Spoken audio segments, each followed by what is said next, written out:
João. Ele veio como testemunha. João, Evangelho de João, capítulo 1, versículo 6. Eu confundi no primeiro aqui, tá? Surgiu um homem enviado por Deus, chamado João. Ele veio como testemunha, para testificar acerca da luz, a fim de que por meio dele todos os homens cresçam. A fim de que por meio do que, irmãos? Por meio de quê? Por meio de quê, irmãos? Dele todos os homens cresçam. Ele próprio, ele aqui, sabe quem está falando? Não era Jesus, ele aqui é João. Por meio dele todos os homens crescem. Ele próprio não era a luz, mas ele veio como testemunha da luz. Estava chegando ao mundo a verdadeira luz, que ilumina todos os homens. Todo precursor é fruto de um milagre.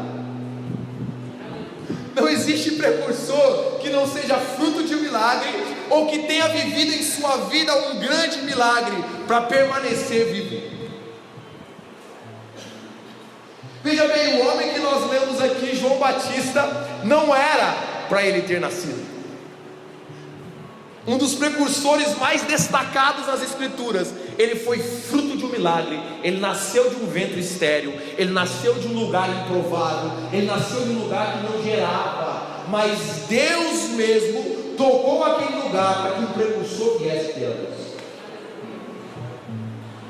Todo precursor é fruto de um milagre. Lembra-se de Moisés, irmãos? Moisés foi um precursor de algo que iria acontecer, de algo que iria transicionar dentro do povo de Israel. E quando ele foi nascer, houve-se um decreto para que todos os primogênitos morressem. Mas ele viveu o milagre. Lembra de José, um homem que também foi precursor de algo que iria acontecer, um homem que veio trocar o governo, um homem que veio trazer favor sobre a sua casa. Ele também teve que viver o milagre. Então todo precursor, uma característica simples, porém profunda, é que todo precursor, ele é fruto de um milagre, ou ele já viveu um milagre profundo em sua vida. Então se você é fruto de um milagre, talvez a gente já disse sobre ser improvável, mas ser improvável e viver milagre é diferente. O Clédson já viveu um milagre, a mãe dele já viveu. Um dia a mãe dele me contou toda a história. Ele nunca me contou, mas a mãe dele me detou. Quantos de nós, irmãos, já não vivemos um milagre? Quantos de nós não éramos para estar aqui, irmãos, nesse lugar hoje, e estamos por causa de um milagre? Agora olha que coisa linda acerca dos precursores, Cássio. Todo precursor, ele é fruto de um milagre, mas ele veio para anunciar um milagre maior do que o dele. Ele é fruto de algo grande, ele viveu algo grande, mas Deus só coloca ele na terra para anunciar algo que é maior do que ele mesmo. Moisés profetizou acerca do profeta que haveria de vir. José profetizou e foi um tipo de Cristo. E o próprio João abriu o caminho para que ele mesmo viesse. Todo precursor, ele é fruto de um milagre, mas ele veio para testemunhar acerca de algo que é maior do que o próprio homem. Um precursor, ele não se preocupa muito em dar destaque àquilo que ele já viveu, mas ele dá destaque pelo fato, ele dá destaque naquilo, ou a forma, ou quem que o fez viver. Veja bem, quando começa o texto diz: veio, surgiu um homem vindo da parte de Deus. O nome dele era João. Ele veio dar testemunha da luz, porque ele mesmo não era a luz. Nós precisamos entender isso. E a gente precisa começar a acreditar. Por que você está dizendo isso? Porque às vezes nós somos frutos de um grande milagre. Cadê Marcelo? Às vezes nós somos fruto de algo grande. Às vezes nós somos fruto de algo genuíno, algo que Deus fez em nós, mas nós nos queixamos, ou talvez questionamos: Senhor, será que o Senhor quer fazer através de nós é tão grande assim? Será que é maior, é mais amplo, é mais extenso? Para precursores para precursores Clédson é maior, é mais pleno, é mais amplo, é muito maior, João. É muito maior. O que você viveu para chegar até aqui pode ter contabilizado como um milagre, mas o que Deus quer que você faça ou proclame é um milagre ainda muito maior do que o seu mesmo. Eu sou um camarada que não conto muito meu testemunho e eu nunca entendi por quê.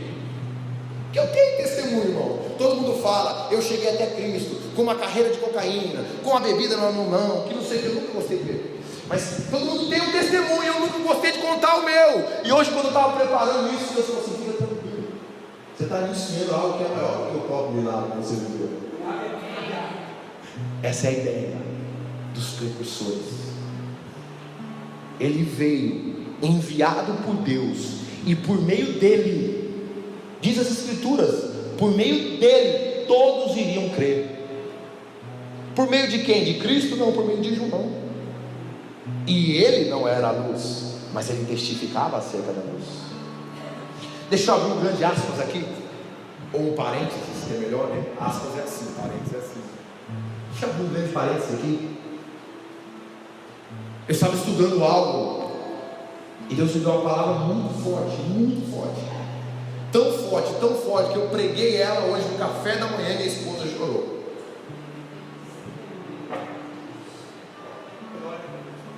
E aí eu falei: Fernanda, eu vou recuar essa mensagem, eu não vou ministrar ela.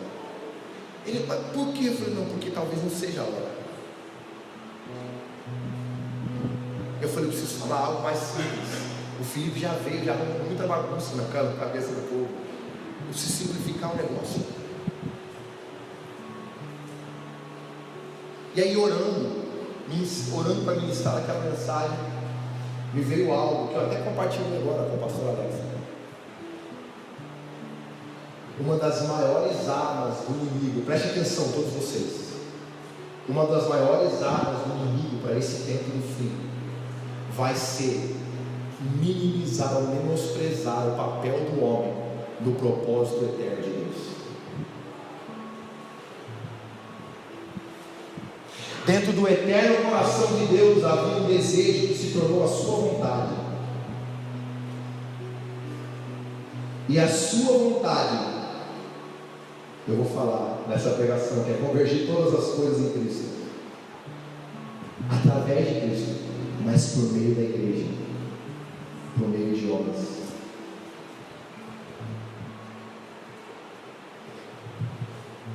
O cristianismo do século XXI tem banalizado os homens, e a maioria daqueles que fazem isso não vão desfrutar das maiores riquezas que Deus tem no tempo. Quando eu entendi isso, a primeira coisa que eu fiz foi ajoelhar a minha cara no chão para: Senhor, o que mais que eu preciso fazer para reconhecer que é por meio dos homens? Abre e fecha parênteses novamente.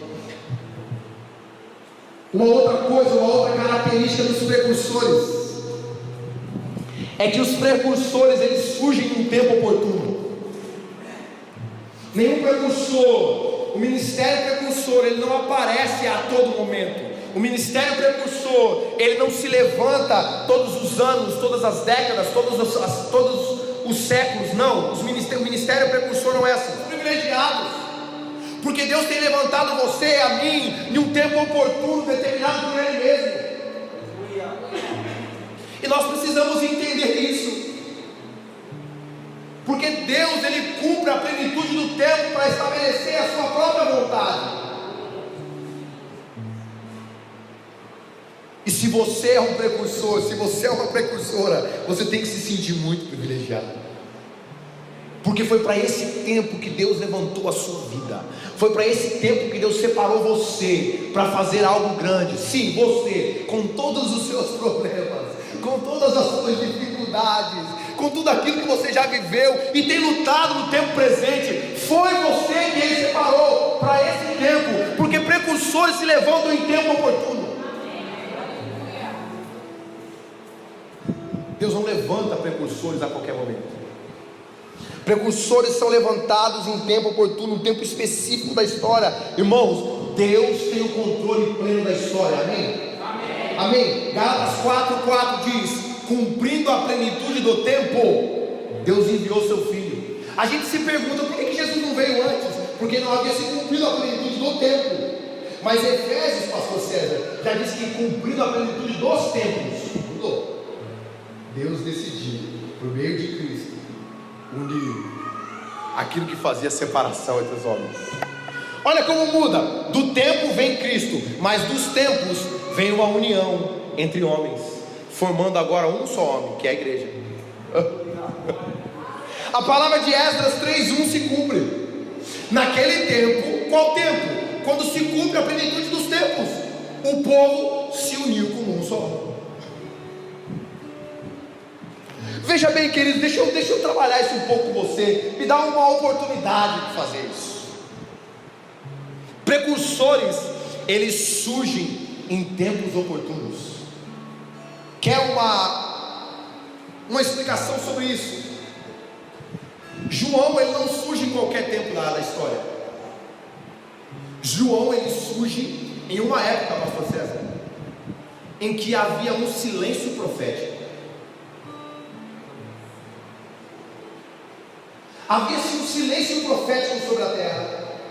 E João, ele surge como uma voz. Precursores só não surgem no tempo específico, mas eles surgem com uma missão específica. Havia silêncio, então ele vem como uma voz, a voz que clama no deserto. Veja bem, João não era um eco, ele era uma voz, mas a sua voz ecoava por toda Jerusalém. Como que a voz ecoava por toda Jerusalém se ele ministrava no deserto? É porque ele era um precursor, e os precursores, eles vão passar por algumas fases, mas aonde quer que eles estejam, e quaisquer que sejam as fases, Deus vai lá vazando a sua voz. Agora olha que coisa interessante, isso aqui falou muito comigo, Gleice. Tantas coisas se desvendaram nos meus olhos aqui, mas uma das coisas que mais saltou diante dos meus olhos foi que João, ele só recebeu uma voz, mesmo sendo precursor, porque ele decidiu se submeter. Pastor, como assim? Veja bem, João surge em uma época de silêncio profético. A teologia ensina como os 400 anos do período interbíblico. E agora João surge numa casa sacerdotal. O pai dele era um sacerdote. O pai dele exercia o ministério diante do Senhor. E João agora ele surge dentro dessa configuração. Mas quando ele cresce, o DNA dele de precursor faz ele ter que tomar uma escolha, tomar uma decisão. Ou ele seguia por aqueles caminhos convencionais que eram a sua época, ou ele se submetia à vontade soberana de Deus e ia para o deserto. Todo precursor, ele recebe uma voz quando ele se submete àquele que enviou. João só recebeu uma voz porque ele se submeteu a Deus, e houve um processo de submissão. Veja bem, Moisés, quando ele foi poupado para ser um precursor, a quem Joquebede obedeceu? Joquebede era a mãe de Moisés. Quando a ordem era: entregue seus filhos para serem mortos, aquela mulher disse: não, o meu Deus disse que vai poupar a vida do meu filho. Ela decidiu se submeter, e quando ela decidiu submeter, ela não só submeteu enquanto ela amamentava, mas ela se submeteu no dia também que ela tinha que colocar aquele menino no rio. Porque para dar vida, para dar origem, para dar sequência ao ministério precursor, muitas coisas vão ser exigidas, e entre elas, ou a maior delas, é a submissão. Joquebede se submeteu ao guardar Moisés. Joquebede se submeteu a colocar Moisés no rio e confiar que Deus cuidaria dele. Miriam se submeteu em vigiar até onde ele iria. E ao fazer tudo isso, aquele homem foi poupado. Isabel se submeteu. Quando Deus apareceu para ela e falou: do seu ventre vai sair um menino, ele vai ser profeta, o nome dele vai chamar João. E verdadeiramente ela concebeu, sem poder de conceber. Agora eu quero abrir um parênteses aqui, porque isso é importante. Para ter voz como precursor, nós vamos precisar submeter. Mas o ministério precursor também ensina que a insubmissão vai retirar algumas vozes.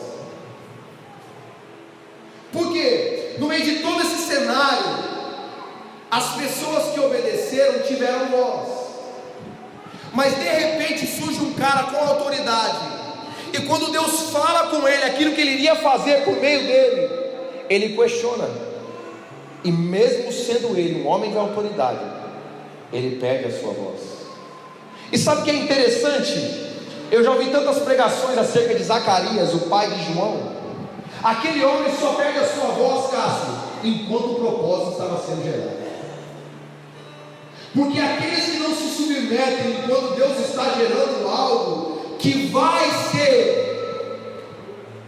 primordial, ou anunciar, ou premeditar algo, anunciar algo novo, uma nova estação, Deus ele não quer que isso seja impedido por nada. Então Deus mesmo zela pelo propósito. Zacarias, você questionou, você duvidou, você não submeteu, cala-te.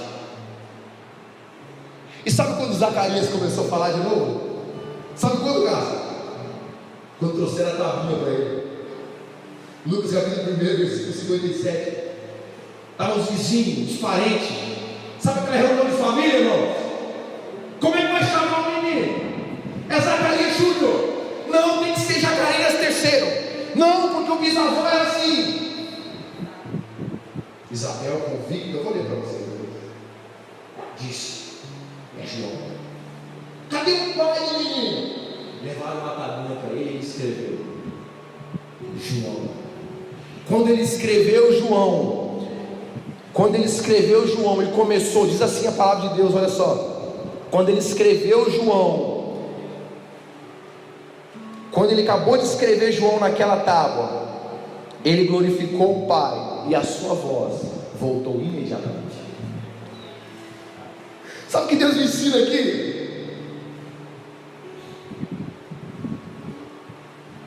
É que para ter voz precisa haver submissão.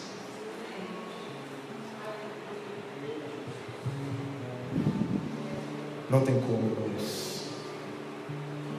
Não tem como ninguém ter voz sem ter submissão, sem se submeter. É difícil, mas para ter voz precisa de submissão.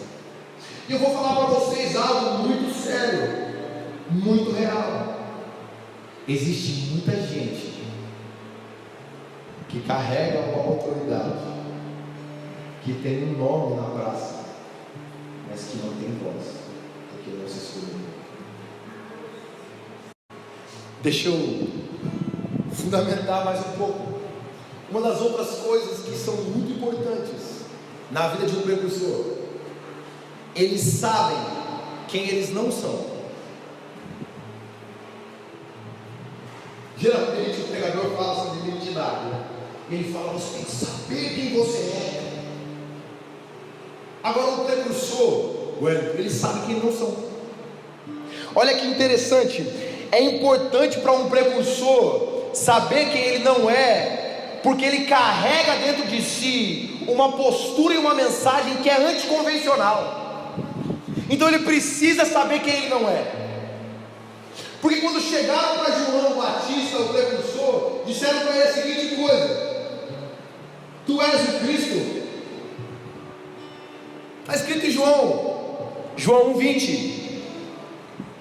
E confessou e não negou. Confessou: não, eu não sou o Cristo, eu não sou o Salvador. Cara, Deus vai te pegar nessa parte aqui, que me pegou legal. Para ser um precursor, nós não vamos poder aceitar aquilo que nós não somos. Porque hoje, num mundo desesperado, em busca de algo solucional, ou algo que solucione as suas debilidade de forma instantânea, porque a internet está rápida demais, o micro-ondas faz um trabalhão, o forno já é elétrico, até a panela de arroz é rápida, tem fritadeira, tem air fryer. Então hoje as pessoas vão procurar uma solução rápida, elas vão procurar por um salvador, mas precursores não são salvador. E você precisa entender isso. Por mais que você seja um cara anticonvencional, por mais que você carregue uma mensagem boa, ai pastor, você é tão bonzinho, você é um cara diferente, eu tive tantos pastores, mas eu não sou o salvador, cara. Eu posso ser um precursor, mas eu não sou o salvador. Não adianta você olhar para mim, você tem que olhar para aquele por qual eu testemunho, para salvar a sua vida dos problemas. Não é o Wellington, não são os precursores que vão tirar você da lama, é a sua vontade em olhar para aquilo que eles estão pronunciando. E é legal, irmãos, é só você abrir a internet hoje, tem um monte de gente que nunca foi apóstolo, nunca foi pastor, nunca foi evangelista, nunca foi mestre, nunca foi nada, nem profeta, e está lá, o profeta tem que fazer isso, o pastor tem que fazer aquilo, o apóstolo, o dia que você for, você fala o que você tem que fazer. Por enquanto você não é nada, meu irmão, vamos lá, vamos ser alguma coisa primeiro. O cara fala, não, porque apóstolo agora sobe arte. Eu fico lendo umas bobeiras dessas e falo, meu Deus do céu. Uma vez chamaram Jeremias, fala-nos a nós, o que vai acontecer conosco? E Jeremias disse, vocês vão ter que ficar aqui, porque vocês vão ser uma marca para aquilo que Deus irá fazer. Vocês vão sofrer um pouco, mas vocês vão se tornar uma marca. E sabe o que o povo disse? Nós não gostamos da sua palavra, nós não queremos essa profecia, Jeremias. Não era isso que nós esperávamos. Por isso que todo precursor, todo profeta, Bacia, tem que profetizar o que Deus diz, não o que o povo quer ouvir. Porque o que o Deus diz permanece para sempre, mas o que o povo quer ouvir se passa na próxima modinha. Na próxima modinha sempre vai haver um novo substituto. Nos últimos dias se levantarão homens que vão pregar de acordo com as concupiscências, com a vontade, vão trazer, vão tornar, vão fazer pregadores segundo a tua vontade. E sabe qual os últimos dias? É hoje. É hoje. No YouTube você vai lá, eu não quero dar dízimo. Aí vai ter gente lá que vai falar que você não precisa dar dízimo. É só você ir lá, cara. O cara vai lá falar. O cara vai conversar. Sabe quem vai falar? Às vezes são gente de 40 anos, 50 anos. Vai falar. Sabe quanto tempo faz que alguém dá dízimo? Quem sabe dizer? O dízimo já tem mais de 5.000 anos. Aí eu vou pegar um cara com 50 anos para falar para mim que eu não vou dizimar? Irmão, não quer dizimar? O problema é teu, deixa eu viver os meus princípios. O cara com 50 anos vai falar que eu não tenho que dizimar? Meu Deus do céu, gente! Abraão, 3.000 anos antes de Cristo, deu o dízimo e foi o homem mais próspero da terra, deixou um legado para o filho dos seus filhos. Você acha que eu vou entrar nessa baboseira de não fazer algo porque alguém está dizendo? Pelo amor de Deus! Nós precisamos se adequar à mensagem, irmãos, e não trazer um adequamento à mensagem para nosso próprio prazer. E sabe de uma coisa, precursores aqui presentes, eu libero vocês para ser quem vocês são. Eu libero vocês para ser quem vocês são. Vocês não precisam entrar no molde humano. Se vocês não são o Cristo, mas vocês são aqueles que anunciam a chegada dele, faça isso. Não deixa ninguém fazer de você o salvador da pátria. Não deixa. Não deixa, irmãos. Sabe por quê? Porque nos últimos dias as pessoas vão esfriar o amor, elas vão demolar uma outra, elas vão estar deteriorando na depressão e vai querer arrastar até aqueles que estão sendo salvos para isso. Se você não preservar a sua vida, você vai no mesmo mal, você vai na mesma hora. Os pastores que estão se suicidando não é que eles são fracos, não, é porque eles não foram fortes o suficiente para dizer não. Sabe de uma coisa que João me ensinou aqui? Além de perguntar se ele era o Cristo, ele enfaticamente disse não. Engraçado que a primeira coisa que os religiosos perguntaram, sabe quem perguntou aqui? Foi os sacerdotes e os levitas. A segunda coisa foi, em João capítulo 21, e perguntaram, então o que é? Tu és Elias? Ele disse, não sou. És tu o profeta que Moisés havia pronunciado? Ele disse, também não. Irmãos, uma das coisas primárias de um ministério precursor, de um DNA precursor, é você saber o que você não é. Na construção existem várias ferramentas. Pega um mecânico automotivo e fala para ele fazer a parte elétrica do Antônio. Ele não vai conseguir. Ele pode fuçar, mas ele não vai ter know-how para fazer. Da mesma forma, pede ele agora para fazer o papel do outro. Ele não vai conseguir. Pode fuçar, quebrar galho. Que isso, irmãos, o Brasil é especialista, mas não, a Bíblia não tem isso. A Bíblia não tem quebra-galho. Nem macaco gordo tem na Bíblia. A única coisa que a história diz que voava de galho em galho era a serpente. Hoje ela rasteja. Você é o que Deus disse que você é. Sabe o que é interessante? Eu anotei aqui. João não era o Messias, mas ele era amigo do noivo.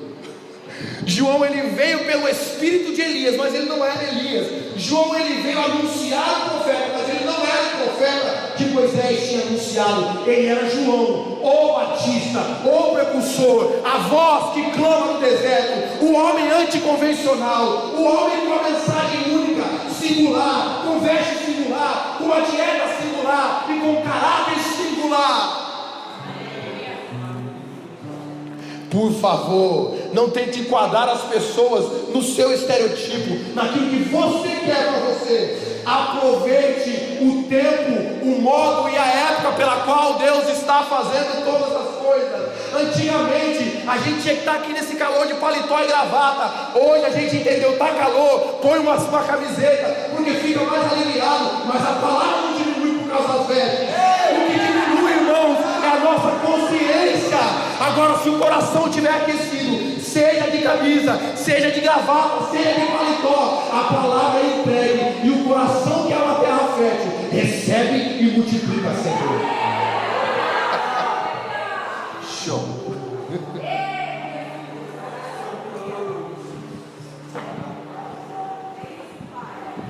Essa é a ideia, irmãos. Essa é a ideia. O precursor sabe que ele não é. Agora, pastor, você disse isso, por que o precursor sabe que ele não é? Todos prestem atenção, por favor. Um precursor sabe quem ele não é, porque ele tem a consciência plena da sua identidade, do seu propósito e da sua missão. Um precursor sabe quem ele não é, porque ele tem a consciência plena da sua identidade, do seu propósito e da sua missão. Irmãos, nós estamos aqui adentrando o 5º ano de existência desse ministério. Sabe quantas pessoas falaram que a gente ia chegar até aqui? Sabe quantos pastores disseram isso? Sabe quantas pessoas olharam na minha cara e falaram: rapaz, esse rapaz aí é muito novo, eu nem conheço a teologia dele. Um precursor tem ciência plena da sua identidade, do seu propósito e da sua missão. Quem é você, João? Eu sou a voz que clama no deserto: preparai o caminho para o Senhor. Cara, que coisa profunda, irmãos. Que coisa profunda. Agora, por que você está insistindo nisso, pastor? É normal questionarem a identidade dos precursores. É normal.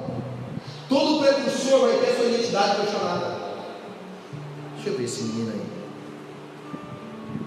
Olha só o que diz Lucas capítulo 1, versículo 57 ao 60. E completou-se para Isabel o tempo de dar à luz, e teve um filho, e os seus vizinhos e parentes, ou seja, aqueles que moravam ao redor e aqueles que eram próximos, ouviram que tinha Deus usado com ela de grande misericórdia, e alegraram-se com ela. E aconteceu que no 8º dia vieram circuncidar o menino, e lhe chamavam Zacarias, o nome do pai. Imagina você carregando criança. No 8º dia chegou a hora de cortar o prepúcio. Zacarias. Isabel, não é Zacarias? Não é Zacarias. Todo mundo chamava os vizinhos, parentes, os próximos de longe, Zacarias. Aí veja bem, e respondendo sua mãe, tem umas mulheres que é arretada, moço. Vou falar para você, viu? Nesse século tem umas mulheres arretadas. Eu acho que puxaram essa daqui. E respondendo a sua mãe, disse: não. A Bíblia trinitariana tem uma exclamação depois do não. Aí ele veio colocar uma vírgula, foi mais tranquilo. Disse: não, ele será chamado João. Por que eu estou dizendo que é importante você saber quem você não é? Para você não levar uma tarja daquilo que você realmente não é, e ser sobrecarregado por isso. Porque se o diabo não pode te parar de algumas outras formas, ele vai usar vizinhos e parentes. Meu Deus, era até um lameio. Ei, vizinhos e parentes, para quê? Para tentar colocar uma outra identidade em você. Mas quando João cresceu, irmãos, ele sabia quem ele era, por que ele era e para onde ele ia. Irmãos, precursores, fica tranquilo, ainda que pareça assustador, vai ser bom, vai dar certo. Ainda que os mestres da lei, os fariseus e os escribas venham questionar porque a tua voz ecoou e alcançou lugares longínquos, vai dar certo. Vai dar tudo certo. Ei, vai dar tudo certo. Vai dar tudo certo. Porque precursores são homens e mulheres convictos. Deixa eu dizer para você a última coisa para me encerrar essa mensagem. E eu estou acelerando não por causa de você, mas por causa de mim.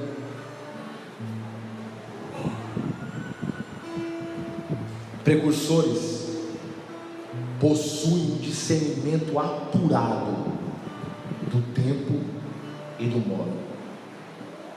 E deixa eu falar para algumas coisas aqui para as pessoas que são mais próximas e que já ouvem isso há muito tempo. Pelo amor de Deus, não marginalize essas duas palavras, porque o evangélico está com um costume ruim de marginalizar algumas palavras que são cruciais para o nosso tempo.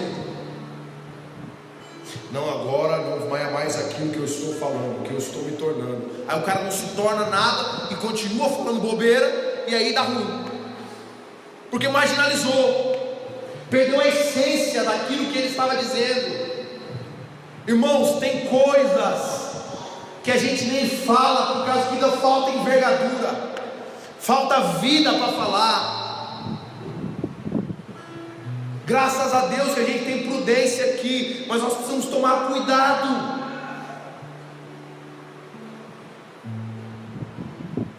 Hoje eu vejo, irmãos, desde o adventista até o presbiteriano, eu sou do reino. Irmãos, não sabe nem o que é isso às vezes, mas está marginalizando algo que é real e que vai fazer uma parte muito séria, intrínseca, muito real da nossa existência, da nossa caminhada. A gente não pode marginalizar algumas palavras, e o tempo e o modo e o discernimento deles não pode ser marginalizado. Quem entendeu isso? Vou sintetizar isso aqui em uma etapa. João foi um dos primeiros homens a pregar sobre o reino de Deus. Antes de Jesus pregar, pode ler as escrituras, João já pregava sobre o reino. Arrependei-vos, porque é chegado o reino de Deus. acerca de algo que ainda estava por vir. Tanto é que o próprio Cristo, quando faz menção de João, diz: olha, nascido de mulher, não tem ninguém maior que esse cara. Não tem ninguém dessa história todinha até o momento que ele vai transicionar as coisas. Ninguém é maior do que nem Moisés, nem ninguém, nem Davi, nem ninguém é maior do que esse cara. Porque ele foi prenunciar, ele foi adiantar, antecipar o que ainda iria vir. Agora preste atenção. João estava tão sintonizado com o tempo e com o modo, e com aquilo que o Senhor estava fazendo, que a sua mensagem era um desafio para o sistema. Hoje a gente fala sobre João, a gente viu, quem já não assistiu Gideão, que atira a primeira pedra, quando os irmãos falavam: João pregava raça de víboras, a gente falava isso com orgulho, mas a gente não entende o porquê que ele dizia isso. A mensagem, quando a gente via aqueles irmãos mais duros na igreja, até aqueles irmãos gostavam de bater na igreja, o pastor ia, alimentava, fazia vir o irmão e pá. Esse aí é João Batista, esse tem o espírito do Batista. Não sabia nem porquê. Irmãos, transforma-se para a época de João. A mensagem de João como precursor era desafiadora, Suzy. Porque falar de arrependimento no deserto, ao lado do Jordão, era loucura. Porque só havia um jeito do homem se arrepender: era entregando um animal, e aquele animal tinha que ser derramado agora o seu sangue, e a partir dali o arrependimento ou o perdão pelas suas faltas viria sobre toda a sua casa. Agora vem um cara maluco que deixou a sua casa, não trabalha no templo, não mata animal, não lava, não faz todo o cerimonial como sacerdote, vai para a beira do Jordão, vai para o deserto e prega sobre arrependimento. Para hoje a gente dá risada, nada que vibra. Ele chamava cascavel, não chamava nada, irmãos. Ele falava algo com convicção, mas era algo totalmente anormal. Se você vivesse na época de João Batista, você ia chamar ele de herege. Como assim que esse cara está pregando arrependimento lá? Arrependimento é aqui. A mensagem dele desafiava o sistema. E sabe o que mais acontecia? Os sacerdotes e os levitas se convertiam. Agora, se você quer ver glória a Deus, é porque você não morava naquela época. Você quer ver como isso era desafiador? O sacerdote e o levita, a porção deles era o Senhor. Imagina, Cássio, você vivia na sala de oração chapando, e aí via alguém entregar um animalzinho, uma parte era sua. Aí você vai para o deserto, se arrepende, você perdeu aquilo lá, meu camarada. Você vai comer o quê? Gafanhoto? Não tinha para todo mundo, porque era muita gente se arrependendo. Pensa comigo. Todo precursor, ele entende o tempo e o modo. Ele discerne. Por quê? Porque o que ele fala desafia os sistemas da época, desafia os moldes dessa vida, dessa época, desse tempo. Vamos fazer isso porque isso é a igreja, pastor. E o cara fala: não. Como não? Não vamos criar um molde tal, um modelo tal, a forma tal. Não. Vamos fundamentar o que Deus falou sobre nós. Vamos aprender o que é louvor, o que é adoração. Vamos aprender o que é o movimento global de adoração. Vamos aprender sobre o tempo e fim. Vamos aprender o que é precursor, porque se nós somos, vamos viver de tal forma. Vamos nos adequar à mensagem que Deus está derramando sobre nós. Vamos se encaixar nela, vamos tomar a forma dela. Vamos fazer como João Batista, que ficou debruçado sobre ela, dizendo: Senhor, fala para mim o que é isso aqui que o Senhor disse sobre nós. O que é isso que o Senhor disse sobre nós? Até uma hora que ele despertou e falou: eu sou isso aqui que o Senhor disse sobre mim. Todo precursor discerne o tempo e o modo. Ei, por favor, precursores que aqui estão, tenha discernimento do tempo e do modo, para que você cumpra e viva na plenitude aquilo que Deus disse sobre ti.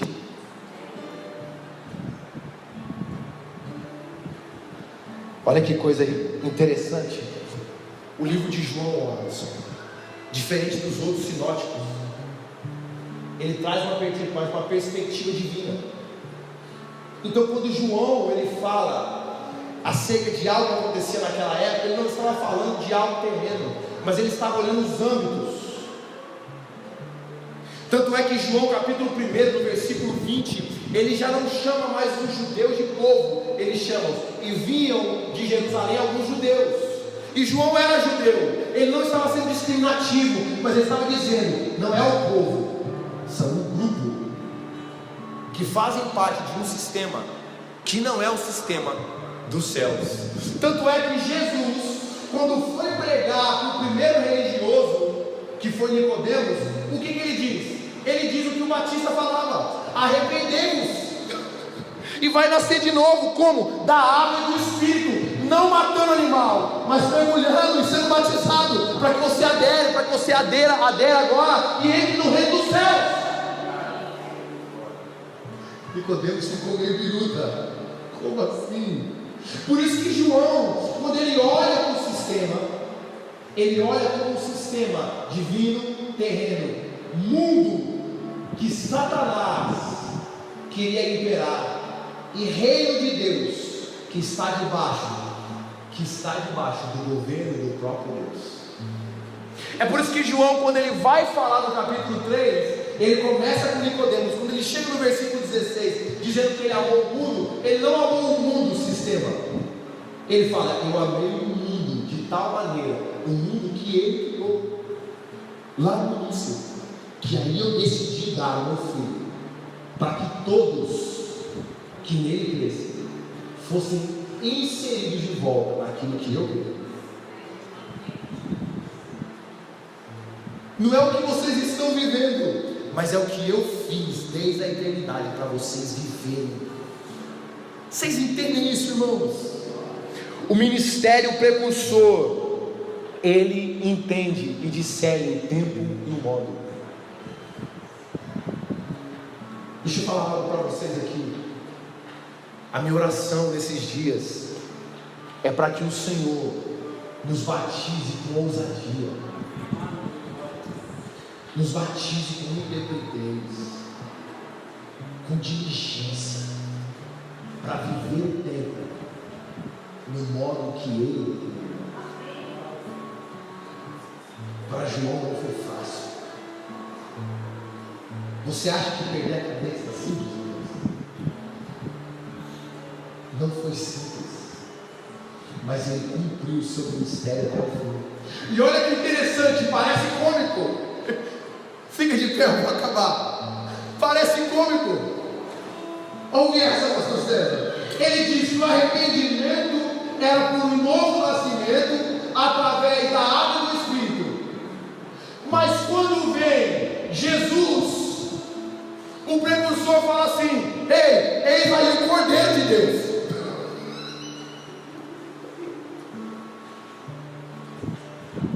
Ué, não é pela água. O que tem a ver o cordeiro? Não. Esse cordeiro não vai ser degolado para você viver mais um ano sem pecado. Não. Esse cordeiro não vai ser degolado para que a sua família fique um ano vestida do pecado. Esse cordeiro, ele veio, e eu estou batizando com água, mas ele vos batizará pelo Espírito e com fogo.